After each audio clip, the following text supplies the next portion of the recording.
Asterisk asterisk the white smoke curled into the Roman sky on March 13, 2013, its tendrils lit by the cold glare of floodlights, a signal to the world that a new pope had been chosen. The crowd below, a sea of upturned faces etched with anticipation, erupted in cheers as Pope Francis emerged, his hands raised in benediction. Yet beneath the jubilation, a darker murmur slithered through the shadows. Asterisk, could this humble Jesuit from Argentina be the one foretold to seal humanity's fate? Asterisk asterisk asterisk centuries earlier, in the mist-shrouded monasteries of medieval Ireland, a bishop named Malachy Ó Morgair claimed divine visions had unveiled the future of the papacy. 112 cryptic Latin phrases, each empty via jiao hong, culminating in the chilling finale, Petrus Romanus, the last pope, who would reign as Rome crumbled and the world plunged into chaos. The prophecy, lost to time until it mysteriously resurfaced in 1595, reads like a script written by history itself. Pius VI, the Pilgrim Pope, exiled by Napoleon. John Paul II, whose life mirrored the labor of the sun, born under an eclipse. Each motto fits like a key in a lock, too precisely to dismiss as chance. But here lies the rub. Malachy's words were discovered by a monk with ties to papal politics. Their authenticity as dubious as a forgery in a Renaissance thriller, Francis, the first non-European pope in over a millennium, bears no direct link to Rome's name. Bergoglio, whispers of Buenos Aires, not the eternal city. Skeptics scoff. Another doomsday delusion, they say, a Rorschach blot for the fearful. Yet, the timing gnaws at the rational mind. His election coincided with a world unraveling climate disasters, pandemics, wars echoing the Four Horsemen's gallop. Is this prophecy a self-fulfilling omen, or mere coincidence weaponized by our collective dread? The air thickens with paradox. Malachy's vision, whether divine or deceit, taps into an ancient human obsession, the craving to know the end, to assign order to chaos. It is a mirror reflecting our darkest fascinations, the same impulse that turned Mayan calendars into countdown clocks and nuclear paranoia into midnight sermons. As Francis smiles softly from the Vatican balcony, one question lingers like smoke. Asterisk, are we witnessing destiny's hand? Or humanity's endless hunger to script its own mythic demise? The answer, perhaps, lies not in dusty prophecies, but in the shadows where faith and fear forever dance. The wind howled across the bogs of 12th century Ireland, a land where faith and fury collided. Monasteries stood like fortresses against the storm, both literal and political, as warlords carved kingdoms from blood and betrayal. Into this crucible stepped Malachy Ó Morgair, a man cloaked in contradictions, a bishop who walked barefoot. Among paupers, a reformer who communed with visions. Tales spread like wildfire of him, healing the blind with a touch, calming storms with a prayer, his eyes said to flicker with a light not of this world. Yet his greatest mystery began in 1139, when he abruptly abandoned his diocese for a perilous pilgrimage to Rome. Legend claims he collapsed during Mass at the Vatican, seized by a trance that lasted days. When he awoke, he scribbled 112 Latin phrases, each a riddle of future pope, and sealed them in a letter to the reigning pontiff. "Lest the Church despair in her darkest hour," he whispered, before dying weeks later. The manuscript vanished, swallowed by the Vatican's labyrinthine archives. Or so it seemed. 4 centuries passed. The year 1595, Rome simmered with intrigue. The Counter-Reformation raged, and the Church, battered by Protestant scorn, thirsted for divine validation.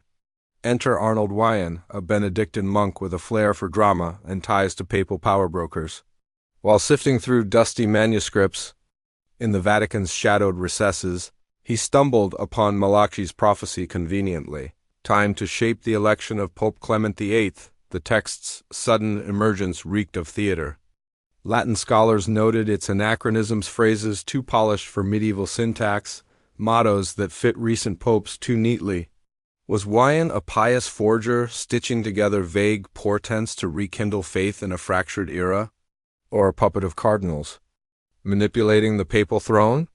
The prophecy's descriptions were masterstrokes of ambiguity. Ex Castro Tiberius, from a Tiber castle for Urban VIII, born in a riverside fortress, or religio depopulata, religion laid waste for Benedict XV, who reigned during World War I's carnage. Coincidence or cunning wordplay designed to bend hindsight into prophecy? Yet the deeper question lingers: why did Malachy's ghost resurface in the Renaissance? The 16th century was an age of omens, comets interpreted as divine wrath, Nostradamus, quatrains devoured by paranoid nobility. Wyon's discovery fed a hunger for cosmic order amid chaos, a craving the church exploited. The prophecy became a double-edged sword, a weapon to awe the masses, yet a risk for what if a future pope did match Petrus Romanus, inviting panic? Modern scholars dissect the text like a crime scene. Carbon dating? Impossible. The original manuscript disappeared, again after 1595, linguistic analysis. Jesuit historian Claude Barthélemy deemed it a pastiche of hope and paranoia. But in dim corridors of the internet, conspiracists still whisper, what if Malachy truly saw the end? What if Wyon was no forger, but a messenger? The truth may lie buried, like the saints' bones, in the quicksand of history where faith and fraud are eternally entwined. The Vatican's vaults hold secrets older than empires, but none as tantalizing as the 112 cryptic mottos ascribed to Saint Malachy celestial cipher that claims to map the papacy's end. Take Pius VI, the 18th century Peregrinus Apostolicus.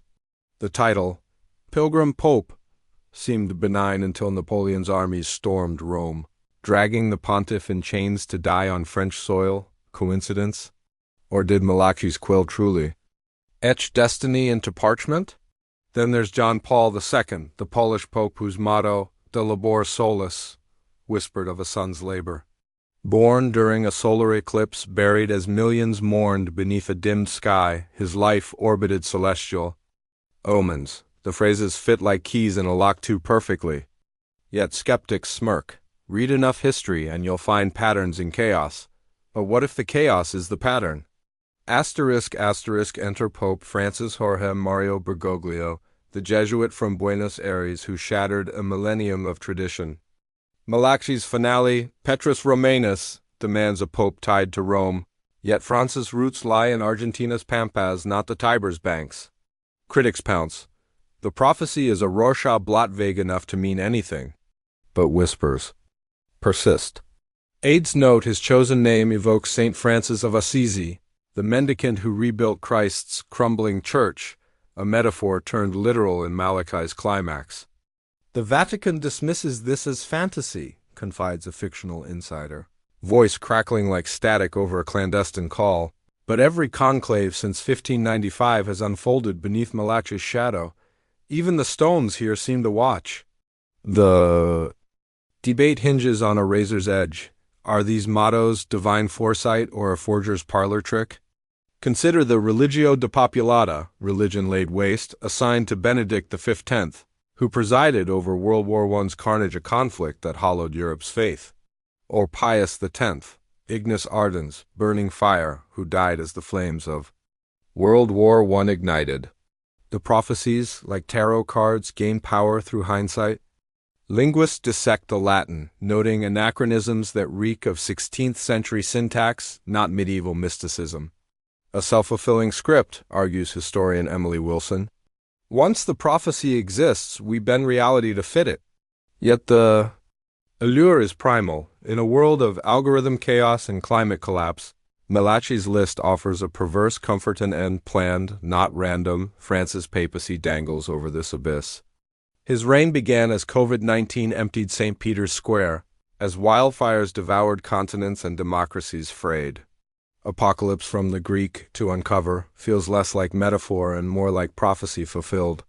Is he Petrus Romanus, the last shepherd guiding a flock toward oblivion? Or a humble reformer caught in humanity's oldest trap, the desperate need to mythologize decline?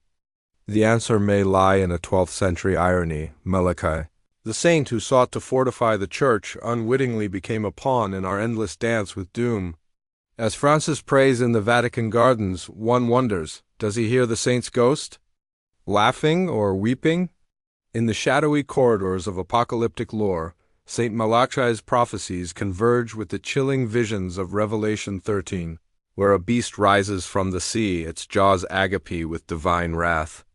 A theologian's voice, steady and measured, dissects this alignment, arguing that Malachy's cryptic mottos clash with Scripture's eschatological framework.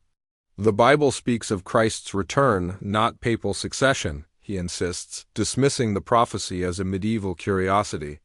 Yet across the divide, a conspiracy theorist's eyes gleam with fervor, framing Malachy's Petrus Romanus as a cipher for the Antichrist's Risa roadmap etched in Latin, foretelling Rome's fall and the world's fiery end. This tension between faith's restraint and fear's imagination pulses like a heartbeat through centuries of speculation.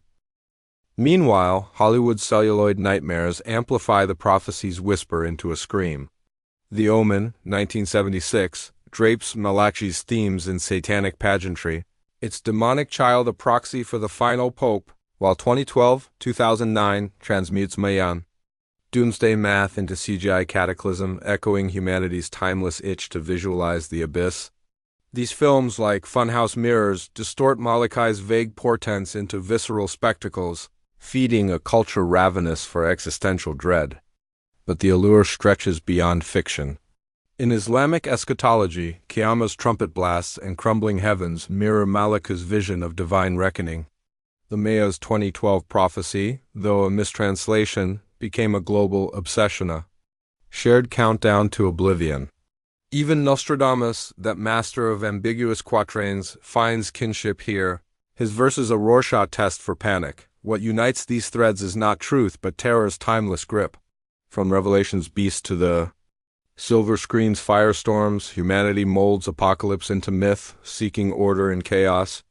Malachy's prophecy, whether forged or divine, thrives in this soil, its roots tangled with scripture, cinema, and cross-cultural fatalism. We are moths to the flame of finality, crafting narratives to crown our fears with meaning. And as the theologian and conspiracy theorist spar, their debate echoes a primal question: is the end a divine decree or a mirror reflecting our own fragility? The answer, perhaps, lies not in parchment or prophecy, but in the shadow where faith and fear entwine a dance as old as time itself.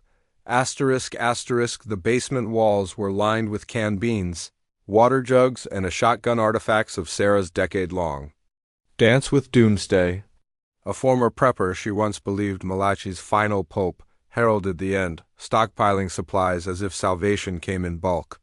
I'd lie awake, she confesses, voice trembling, imagining the Vatican exploding, the sky bleeding red. Fear felt like control. Her breaking point came not from revelation, but mundanity. A power outage plunged her bunker into darkness, and she realized she'd traded sunlight for shadows. Today, Sarah burns her survival manuals, a Pyrrhic victory over terror.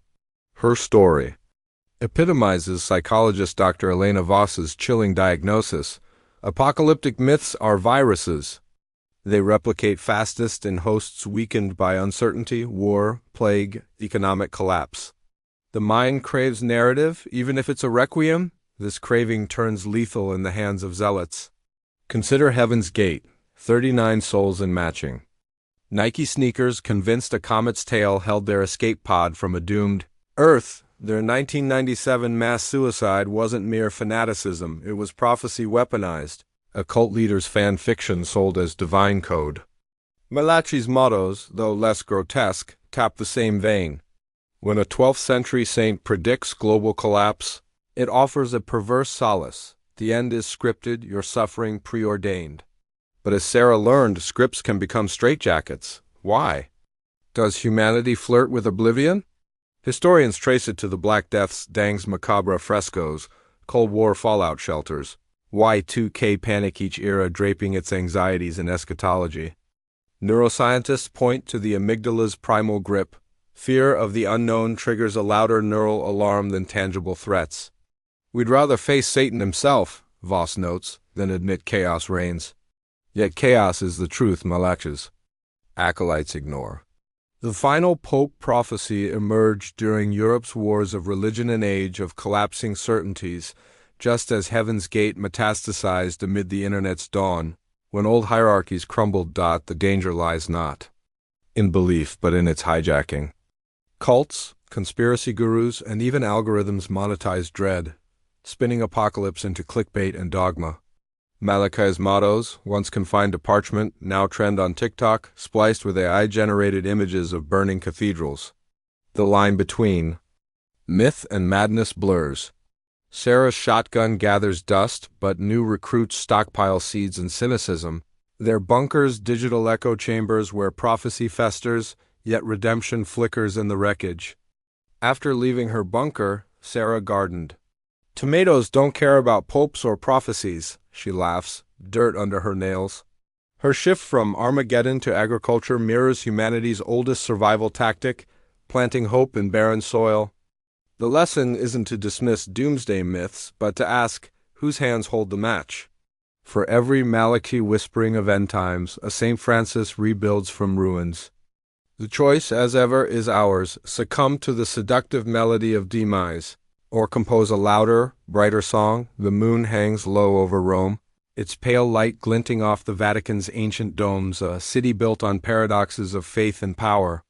St. Malachy's prophecy, that cryptic scroll of 112 papal mottos, crumbles under historical scrutiny. No record of it exists before 1595. Its Latin too polished for a 12th century mystic, its discovery too convenient for a church battling Reformation fires.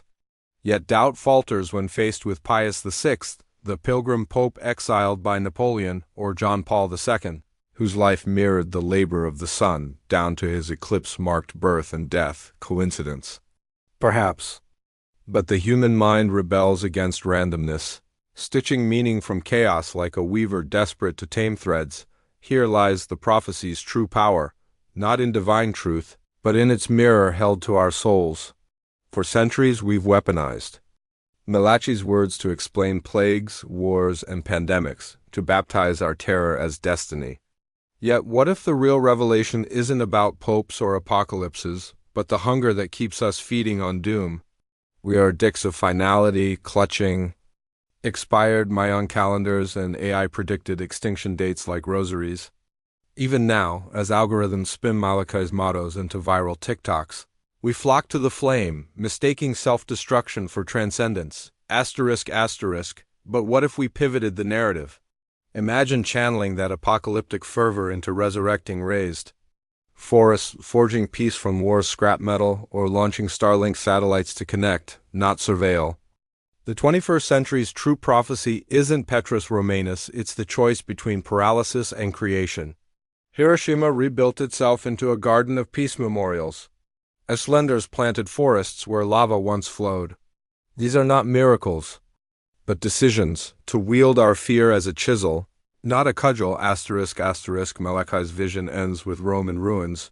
Yet the eternal city still stands, a testament to humanity's knack for outliving its obituaries. The prophecy's greatest trick was convincing us endings are inevitable when history whispers they're optional. So let the doomsayers chant, let the final pope be a footnote.